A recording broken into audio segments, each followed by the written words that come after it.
பழனியில் வள்ளிக்கு தாய் வீட்டு சீதனமாக தேன், தினைமாவு மற்றும் பழம் வகைகளை குறவர் சமுதாயத்தைச் சேர்ந்தவர்கள் மேளதாளம் ஆட்டம்பாட்டத்துடன் சீர்வரிசையாக எடுத்துச் சென்றனர். தைப்பூசத்தின் போது முத்துக்குமாரசாமி வள்ளி தெய்வானை திருக்கல்யாணம் நடைபெற்றது.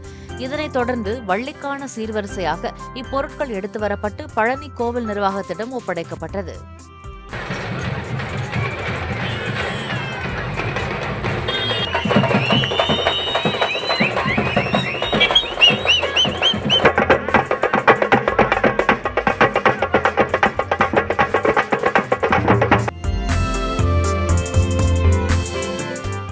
பிளே ஸ்டோர் மற்றும் ஆப் ஸ்டோரில் இருந்து பாலிமர் செயலியை QR கோடு மூலம் பதிவிறக்கம் செய்யுங்கள்.